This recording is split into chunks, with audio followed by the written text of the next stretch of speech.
Dios le bendiga mi gente. Aquí estoy con el pastor Manuel Emilio Mejía. Que le vamos a hacer una entrevista en esta noche muy poderosa. Que yo quiero que ustedes oigan por cómo él se denomina. O sea, él me dice que ya no es pentecostal, tampoco católico, tampoco testigo de Jehová. Yo voy a ver ahora qué es lo que él es y en qué se basa. Pastor, Dios le bendiga. No, pero que se lo vamos a editar. Dios le bendiga, pastor. Pastor, explíqueme por qué ya usted dice que usted no es pentecostal. O sea, que ya usted no es religioso. Yo dije que no me considero pentecostal, no me considero evangélico, como no me considero tampoco ni católico, ni adventista, ni testigo de Jehová, ni ninguna de esos nombres denominacionales. Gloria a Dios. Yo soy cristiano. Yo pertenezco a la iglesia de Cristo.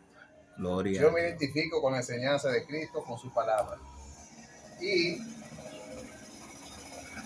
mi doctrina, lo que yo sé, lo que yo estudio, lo que yo escudriño y lo que enseño, ya sea a través de un estudio bíblico o puede ser inclusive a través de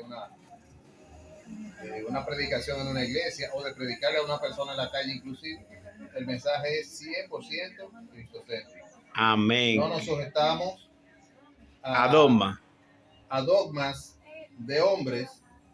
Hago la aclaración de que si tiene un dogma que tiene una base bíblica, un fundamento bíblico, es propiamente una doctrina. No es una enseñanza de hombres. Algunos dogmas son interesantes, son, qué sé yo, es hasta sabio seguirlos, pero hay otros que son simplemente reglas de hombres. Y al final, bueno, si vemos cómo está la iglesia al día de hoy, vamos a dar cuenta que esos dogmas le han hecho más daño a la iglesia que bien. Amén. Ahora, pastor, yo como que lo estoy entendiendo. Usted no lo que no está de acuerdo es con la manipulación que existe hoy en día en la iglesia. Eso es correcto. Ok. ¿Ha tenido alguna experiencia? ¿Ha sido manipulado, pastor?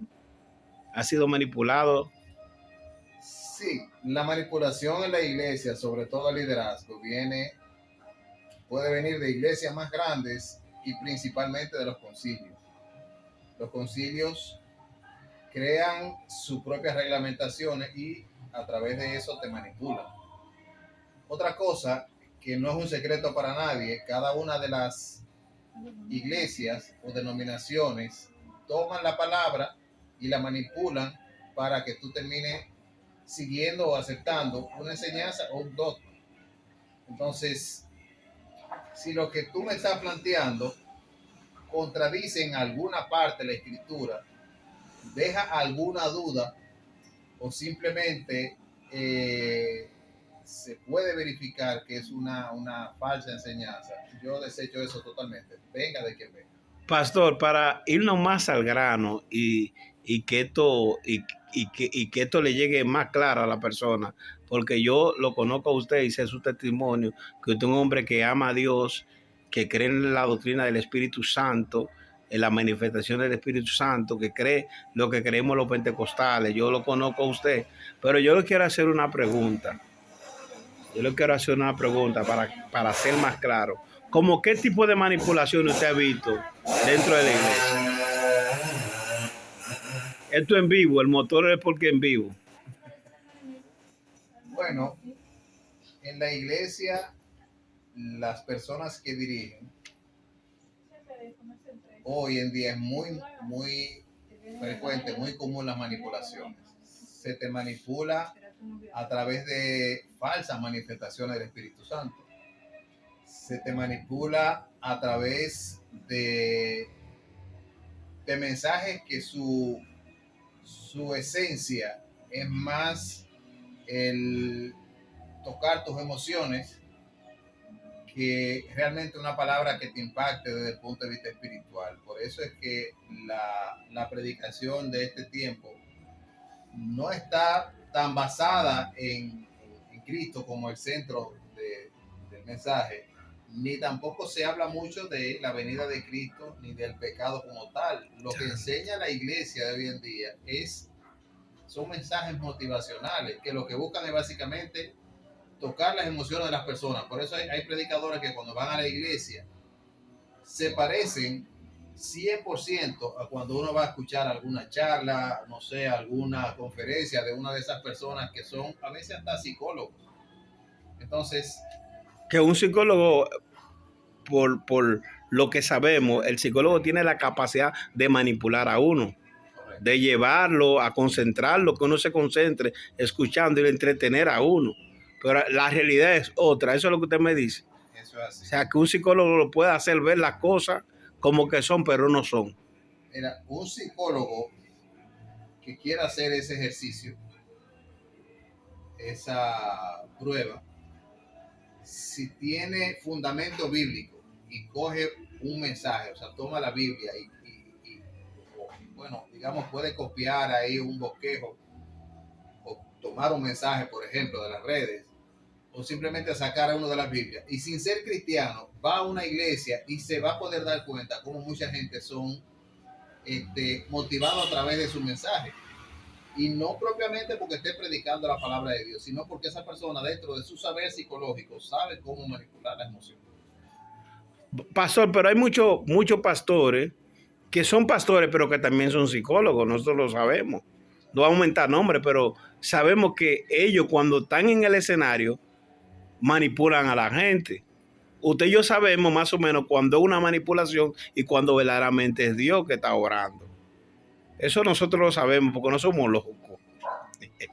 Claro, pero el mensaje de Jesucristo tiene que tener un impacto en las personas. O sea, un impacto que sobrepase las emociones. Y ahí quiero aclarar. Un mensaje que quizás te confronte con tu realidad, un mensaje que te haga reconocer tu condición.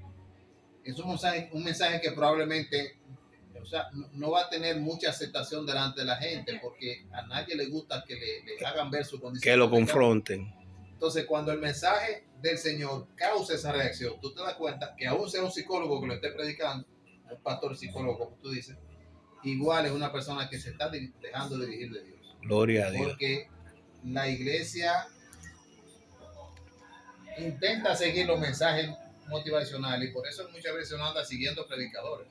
Bueno, voy a decir uno no, ellos, porque yo no sigo predicadores. Gloria a Dios. Si una persona, sea quien sea, grande o pequeño, famoso o no, si predica un mensaje que el centro sea Cristo, predica un mensaje que te haga a ti detenerte, ver tu condición y cambiar de camino, ese es un mensaje que vale la pena escuchar. Gloria a Dios. O sea, ya estamos como compaginando, varón.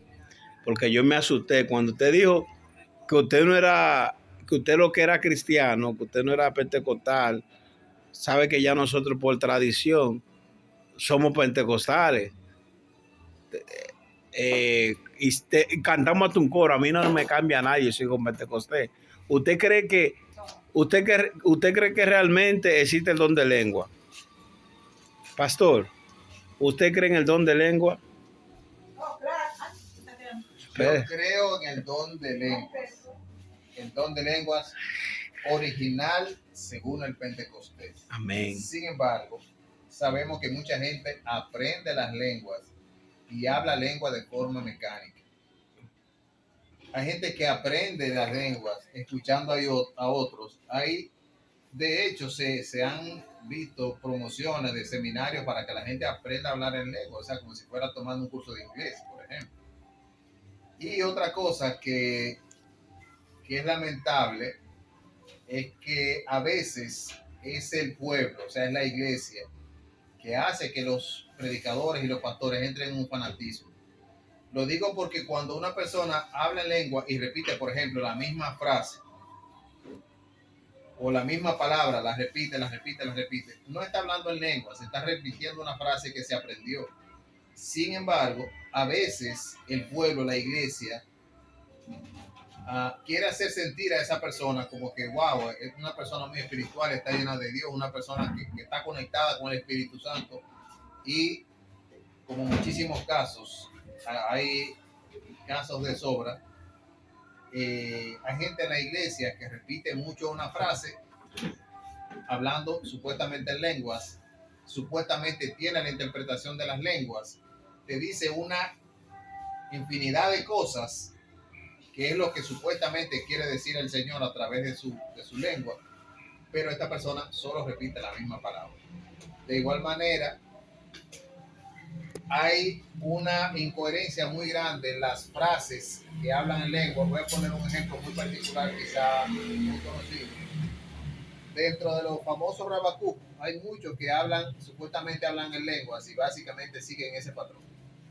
Te repite, por ejemplo, te dicen Kimanshow, Kimanshow, Kimanshow, y te dicen eso 1.000.000 de veces, y ellos mismos tienen la interpretación supuestamente y comienzan a decirte ahí, dice Jehová esto, dice el Señor, así dice Jesucristo, y comienzan por ahí a decirte una serie de cosas.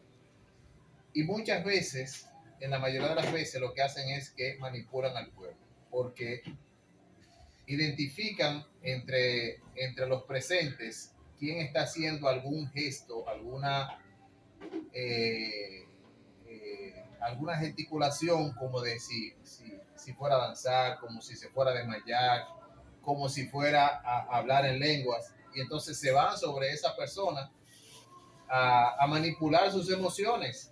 Inclusive hay un caso de una pareja que mi esposa conoce, que el hombre le decía a la gente, habla lengua ahora, y reprenda en lengua o canta en lengua, y él entendía como que, ok, yo te digo, y ya automáticamente tú vas a arrancar por ahí, donde puede pasar si está bajo la dirección del Espíritu Santo. Pero sabemos que la manifestación del Espíritu Santo responde a una necesidad. O sea, Dios no da sus dones a quien no vaya a hacer un uso de ellos. Los dones del Espíritu Santo, la manifestación del Espíritu Santo no es para hacer show, no es para hacer espectáculos. Siempre tienen un propósito y siempre atienden a una necesidad. Ahora bien, varón, usted me quiere dejar dicho que los milagros, las manifestaciones son como dicen los médicos, SOS, si son necesarios. Si no hay una necesidad, no es necesario. Si no hay una necesidad, o sea, no hay una manifestación. O sea, Jesucristo, usted me está poniendo como el ejemplo cuando Jesucristo convierte el agua en vino, era que hacía falta el vino en la boda. O sea, yo no puedo venir y coger un agua, vamos a hacer vino, porque Jesucristo no hace milagros así, ¿no, verdad? Si hay una verdadera necesidad, Jesucristo se manifiesta. Eso es, varón, como que usted tiene sus dos piernas bien y del mismo tamaño. Yo quiero hacer un show donde oro por usted para que le crezca una pierna y luego, por ejemplo, esa pierna le crece 2 centímetros. Como esa pierna ahora es 2 centímetros más grande que la otra, entonces oramos por la otra para que alcance aquella con los 2 centímetros. O quizás como aquella se hizo muy grande, oramos para que vuelva para atrás y se ponga del tamaño que estaba al principio. O sea, si no hay una necesidad, Dios, yo entiendo que no va a desperdiciar su gloria. Gloria a Dios. Entre las personas que estén ahí recibiendo el milagro. Ok, ya entiendo por qué usted dice que no es pentecostal, que usted no es testigo de Jehová, ni tampoco adventista, que usted es cristiano, usted es seguidor de Cristo, la doctrina de Cristo. Amén. Usted no pertenece a ninguna denominación. Mire, yo le puedo resumir de la siguiente manera. Si tuviera que identificarme con alguna denominación, yo soy evangélico. Y creo en el Pentecostés. Creo en la manifestación del Espíritu Santo. Creo en el don de lenguas. Creo en la profecía. Creo en los milagros. Pero no creo en el chantaje y en las manipulaciones de este tiempo que existen en las iglesias, en la mayoría de las iglesias. Hay iglesias donde usted va y usted en esa iglesia va a encontrar de todo menos a Cristo. Gloria a Dios. Entonces, si el ser evangélico es seguir esa corriente, si el ser pentecostal es entrar en ese desorden y en ese engaño, entonces no soy. definitivamente solo soy cristiano. Que Dios le bendiga a todos los que escucharon esta entrevista con el pastor Manuel Emilio Mejía, de aquí de Sabana Perdida. Pertenece a la iglesia cristiana El Nuevo Comienzo. Eso está aquí en Sabana Perdida. Deja tu comentario debajo. ¿Qué tú opinas de lo que el pastor está diciendo? Si está de acuerdo, si no está de acuerdo. Y si quiere que le hagamos una segunda entrevista. Que Dios le bendiga.